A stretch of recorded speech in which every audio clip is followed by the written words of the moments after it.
غازیوں کے گھوڑے، یہ غازیوں کے مرکز، یہ مجاہدی کے ہمدم، یہ ان کا حسن منصب مصحف میں الشیطان الرجیم بسم اللہ الرحمن الرحیم سلام علی نوح فی العالمین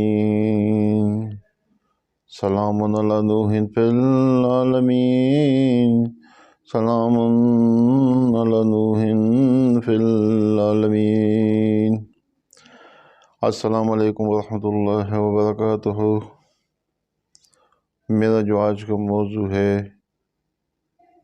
شوگر، گینگرین، شوگر کا کنٹرول نہ ہونا اور شوگر کی وجہ سے جو پاؤں کاٹے جاتے ہیں یا انگلیاں جن پر یہ اثر ہوتا ہے کہ گینگرین کا زخم سوکھتا نہیں ہے، اور نمبر 2 پر میں یہ بیان کرتا چلوں گا داڑھی کے بارے میں کہ فوری عذاب وہ کیسے۔ میں شروع کرتا ہوں بسم اللہ الرحمن الرحیم۔ اگر کسی بھی میرے بہن یا بھائی کسی کو بھی اگر شوگر ہے تو یہ میری بات غور سے سن لے۔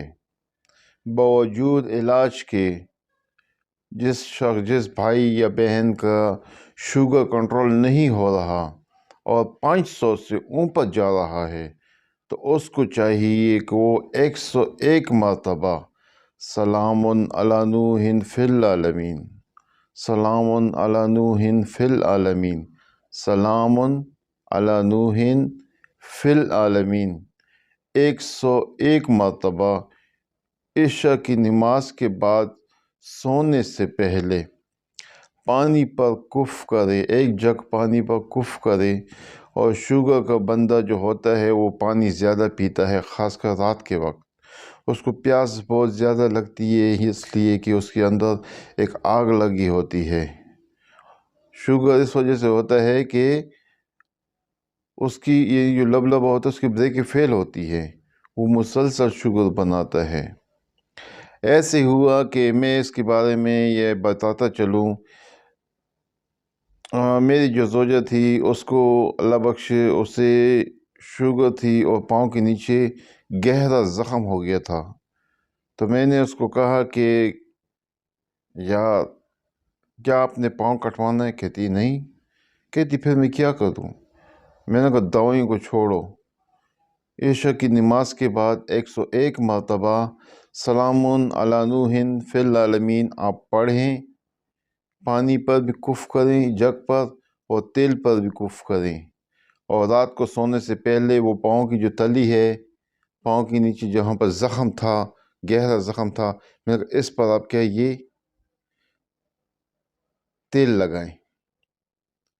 کلام میں بہت پاور ہے، بہت طاقت ہے۔ جب اس نے میری وائف نے اس پر عمل کرنا شروع کیا، کوئی مانے یا نہ مانے یہ تو ایک معجزہ ہی معجزہ ہے کہ اس کا شوگر بھی کنٹرول اور پاؤں کے نیچے جو زخم تھا وہ ود آؤٹ میڈیسن، دوائیوں کے بغیر اس کا زخم ٹھیک ٹھاک ہو گیا۔ پھر ایسے ایک فیمیل آئی میرے زوجہ کو کہنے لگی کہ میں تو دوسرے شہر سے علاج کروا رہی ہوں اور یہ دیکھو میرے پاؤں پر جو شوگر کا زخم ہے یہ بھی ٹھیک نہیں ہو رہے، اور میرا جو شوگر ہے 500 سے نیچے آ ہی نہیں رہا۔ تو میرے پاس وائف آئی، کہتی ہے کہ اس کا کیا کیا جائے، یہ باجی آئی ہے تو ایسے کہتی ہے۔ میں نے کہا جاؤ وہاں پر لکھا ہوا پڑا ہوا ہے، میں نے لکھا ہے سلام علی نوح فی العالمین، کاغذ پر لکھا ہوا ہے، یہ جا کر اس کو دے دو اور اس کو سارا طریقہ سمجھا دو۔ چونکہ ایک انسان کو ضرورت حاجت مند جو ہوتا ہے نا تو وہ کہیں سے بھی کہتا ہے، چاہتا ہے کہ مجھے صحت کسی بھی طریقے سے ہو مجھے صحت ملے۔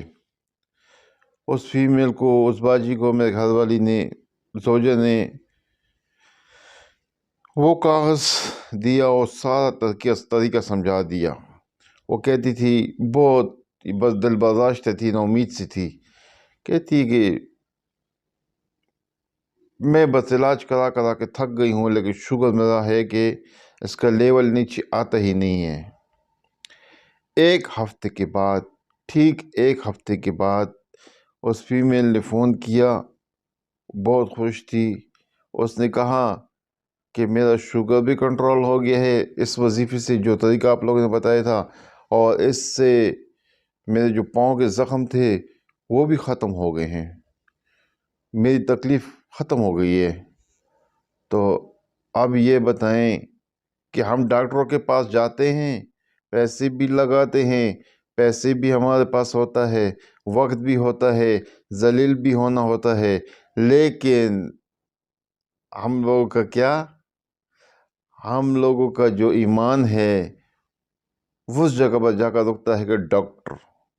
لیکن ڈاکٹر کی جو آخری حد ہوتی ہے، اگر گینگرین ٹھیک نہیں ہوتا، پاؤں کے زخم ٹھیک نہیں ہوتے، اس کو کاٹنا پڑتا ہے. پھر کیا کہتے ہیں کہ باجی یا بھائی یا انکل، یہ آپ کا زخم ٹھیک نہیں ہو رہا ہے، یہ آپ کا جو حصہ ہے یہ سن ہو گیا ہے، پاؤں کا یہ مر گیا ہے، اب مری ہوئی چیز زندہ نہیں ہوتی ہے، اور اب اس کو کاٹنا پڑے گا.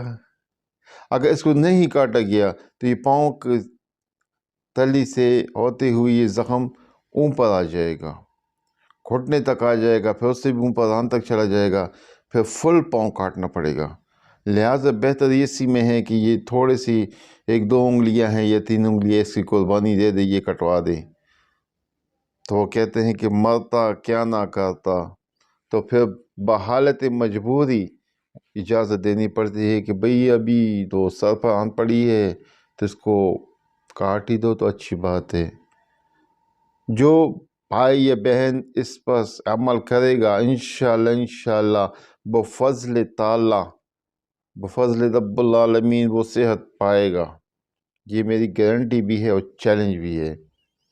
اور دوسری بات، تو میں بیٹھا ہوا تھا، میرا کچھ کام تھا، تو وہاں پر ایک اسلامک ٹاپک شروع ہو گیا، تو میں نے داڑھی کے بارے میں بیان کرنا شروع کیا. تو اس میں ایک بندہ آگا کہوے والا، تو پٹھانوں کی تو روایت ہے کہ بھئی کہوائی مان لو کہ وہ یہاں پر موبائل سروس ہے، تو بات ہو رہی تھی، اس نے کان رکھی ہوئی تھی جو کہوے بیچتا تھا. اس نے کہا کہ امیر صاحب وہ قصہ آدھا رہ گیا ہے، وہ کیسے قصہ ہے؟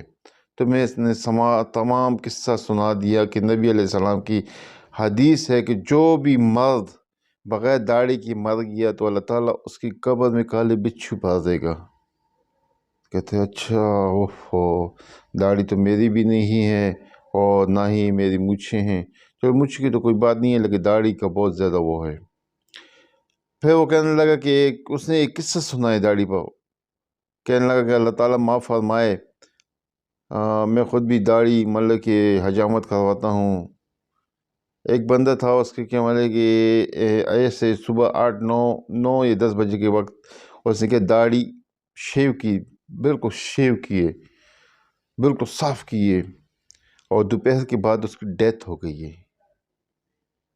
دوپہر کے بعد اس کی ڈیتھ ہو گئی ہے. جب دیکھا گیا تو اس کے منہ پر داڑھی، لوگ حیران ہو گئے کہ اس نے شیو کی تھی، اس کی داڑھی کہاں سے نکل آئی، یہ کیا چکر ہے.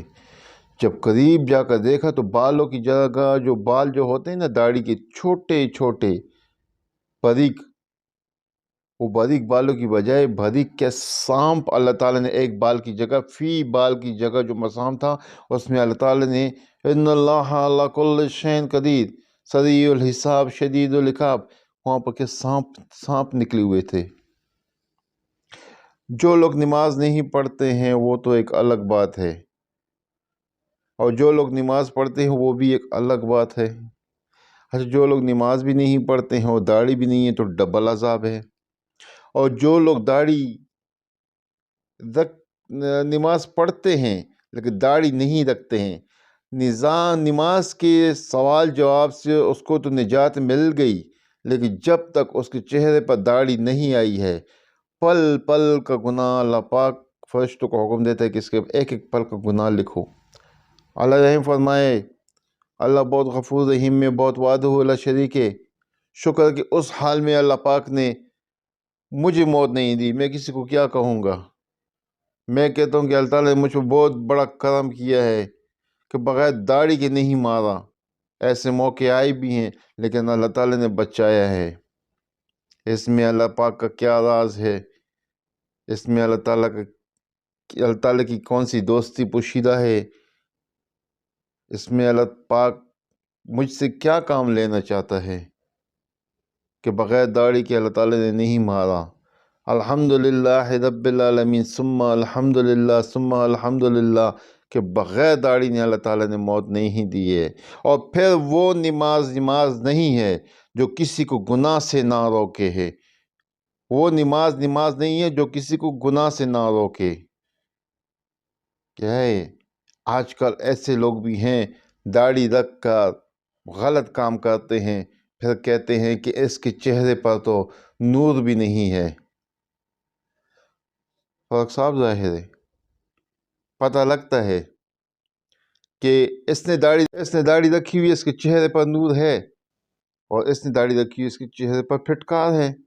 وہ تو پتہ لگتا ہے کہ یہ تقوی والا ہے، یہ پرہیزگار ہے، یہ تقوی والا ہے، تو اس کے چہرے صاف پتہ لگتا ہے کہ یہ پرہیزگار ہے، یہ مرد پرہیزگار ہے، نماز گزار ہے، ذکر اذکار والا ہے، تلاوت والا ہے، وظائف والا ہے، صدقے والا ہے، خیرات والا ہے، دل دکھی ہے، دل کا نرم ہے، اس کا دل چڑیے سے زیادہ نرم ہے، تو اس کے چہرے پر رونق اللہ پاک نور کی برسات کر دیتا ہے۔ اور پھر ایسے لوگ ہوتے ہیں کہ ان کی داڑھی کافرین کی جیسی ہوتی ہے، ان کو دیکھ کر ایسے لگتا ہے کہ یہ کوئی جہنم کا داروغہ ہے۔ تو پھر ایسے بھی ہوتی ہے کہ ان کے چہرے کو دیکھ کر انسان پر دہشت اور وحشت برسنے لگتی ہے۔ داڑھی کو کوئی بھی ہو، میرا بھائی مسلمان بھائی ہو، داڑھی کو بدنام نہ کرے، سنت رسول کو بدنام نہ کرے۔ اور جو لوگ داڑھی منڈواتے ہیں، یہ میرا تیسرا چوتھا بیان ہے، جو لوگ داڑھی منڈواتے ہیں وہ یہ یاد رکھ لیں کہ وہ کافرین کے راستے پر بنائے ہوئے راستے پر چل رہے ہیں، اور ان کو جب مریں گے تو ان کا انجام کافرین کے ساتھ ہوگا، اور وہ کافرین کی صف میں ہی اللہ تعالیٰ ان کو اٹھائے گا اور ان سے حساب بھی لے گا، کافرین کے مطابق ان سے حساب کتاب لے گا۔ جیسے دولت والے ہیں، بخیل ہیں، ان کو حامان، شداد اور نمرود اور فرعون کی صف میں اللہ پاک لا کھڑا کرے گا۔ ظالمین کا حساب بھی ان کی صف میں ہی ہوگا۔ اور جو لوگ کسی وجہ سے حفظ نہیں کر سکے یا علم نہیں کر سکتے لیکن باقاعدہ تلاوت کرتے ہیں یا کرتی ہیں لڑکیاں، فیمیل، اللہ پاک ان کو عالم دین، حافظین، صالحین کی صف میں اللہ پاک ان کو کھڑا کرے گا، اٹھائے گا قیامت روز محشر، اور ان کا حساب کتاب بالکل ہی آسان ہوگا انشاءاللہ۔ یہ دنیا کسی کو کچھ نہیں دیتی ہے، کیا دیتی ہے؟ کوئی اگر داڑھی رکھتا ہے تو اسے کوئی دھکے مار کر نکال نہیں سکتا، اور جو نہیں رکھتے ہیں ان کو کوئی ایوارڈ نہیں ملتا۔ نام کسی اور کا ہوتا ہے اور کام اپنا ہوتا ہے۔ جب انسان مر جاتا ہے، مرد مر جاتا ہے، تو بیوی اس کی طرف سے حساب کتاب نہیں دیتی، جواب نہیں دیتی اللہ پاک کو، اس کو جہنم سے چھڑا نہیں سکتی۔ ایسے ہی مرد بھی عورت کو نہیں چھڑا سکتا۔ ہر ایک انسان سے اس کا اپنے کیے کا حساب لیا جائے گا، پوچھ گچھ اس سے کہ گھر کے دوسرے فرد سے نہیں پوچھا جائے گا۔ وہ پہلے بھول بھلائیاں تھی تو بڑے جو تھے وہ گانے بجانے اور یہ ماحول ہوا کرتا تھا، دین کی سمجھ کی کمی تھی، تو ایک انڈی کے جو گانے ہوتے تھے ان میں ایک میسیج بھی ہوتا تھا، آئے بھی اکیلا جائے بھی اکیلا، 2 دن کی زندگی ہے 2 دن کا میلہ۔ تو یہ 2 دن کی زندگی ہے، یہ 2 دن کا میلہ ہے، اس پہ نہیں اترانا چاہیے، بلکہ یہ دیکھنا چاہیے کہ جہنم کے یا قبر کے اندھیرے کو کیسے دور کیا جا سکتا ہے، اس کی فکر کرنی چاہیے۔ اگر جس کے دل میں یہ خوف آ گیا کہ اللہ پاک میرے ساتھ قبر میں کیا ہوگا، خوف اور امید کے درمیان جو زندگی ہوتی ہے، خوف اور امید کے درمیان جو زندگی ہوتی ہے، اس کو ایمان کہتے ہیں۔ یہ ہر کسی کو یہ چیز نصیب نہیں ہوتی ہے۔ جو اس ویڈیو کو پورا دیکھے گا اس کا اپنا فائدہ ہے، اگر نہیں دیکھے گا تو اپنا نقصان ہے۔ کوشش یہ کریں کہ میری ویڈیو کا لنک اور کو بھی سینڈ کریں اور خود بھی سبسکرائب کریں کہ میری آنے والی اچھی ویڈیو اگر کسی کو اچھی لگے تو ان تک پہنچ سکے۔ اور دوسری بات یہ ہے کہ جو روحانی بیمار ہوتے ہیں، جسمانی جو بیمار ہوتے ہیں، ان کو دیکھو پانی بھی کڑوا لگتا ہے، مٹھائی بھی کڑوی لگتی ہے، ہر چیز کڑوی لگتی ہے۔ اور جو روحانی بیمار ہوتے ہیں تو پھر ان کو کیا دین کی باتیں کڑوی لگتی ہیں، اچھی نہیں لگتی ہیں۔ اب یہ رنگینی والی جو ویڈیو ہوتی ہیں وہ بہت چلتی ہیں، وہ لوگ بہت آگے ہوتے ہیں، سب ان لوگوں کو سبسکرائب بھی کرتے ہیں، واچ بھی کرتے ہیں، اور لنک بھی اور ویڈیو بھی سینڈ کرتے ہیں اور دوستوں کے لیے۔ دین کی باتیں ہم پر گران گزرتی ہیں، لیکن جو لوگ اس پر عمل کریں گے ان کا اپنا فائدہ ہے، اگر نہیں کریں گے تو اپنا خود کا نقصان ہے۔ یا ربی سلم وسلم، یا ربی سلم وسلم، یا ربی۔ یہ غازیوں کے مرکز، یہ مجاہدی کے ہمدم، یہ ان کا حسن منصب، مصحف میں جن کے بارے کھائے قسم۔